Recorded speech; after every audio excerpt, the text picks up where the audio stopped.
ধানের শেষ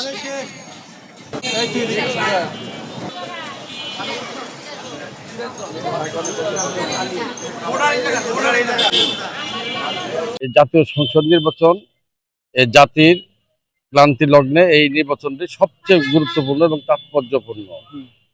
স্বাধীনতার পক্ষের শক্তি, স্বাধীনতার বিপক্ষের শক্তি। এই ৭৩ সালে মীমাংসিত মহান স্বাধীনতা যুদ্ধে যারা স্বাধীনতার বিপক্ষে ছিল তারাও আজ বাংলাদেশের রাষ্ট্র ক্ষমতার দিকে ধাবিত, তাদের চোখ ওই দিকে ধাবিত হয়। এটি জাতির জন্য একটা আশ্চর্য বিষয়। আজকের এই দেশের এই ক্রান্তি লগ্নে জাতির মানুষের, দেশবাসীর, টাঙ্গাইল সদরের মানুষকে সিদ্ধান্ত নিতে হবে। আমরা মুক্তিযুদ্ধের সপক্ষে শক্তির পক্ষে থাকতে চাই। ধানের শীষের কোনো বিকল্প নাই টাঙ্গাইলে। এই জন্য আমরা সবাইকে আহ্বান জানাবো যে সবাই ধানের শীষে ভোট দেওয়ার জন্য আহ্বান জানাবো। স্বাধীনতার পক্ষের শক্তি একমাত্র এখন বাংলাদেশে মহান স্বাধীনতা যুদ্ধে যে দলটির প্রতিষ্ঠাতা শহীদ প্রেসিডেন্ট জিয়া রহমান নিজে সশরীরে যুদ্ধ করে এই দেশ স্বাধীন করেছেন।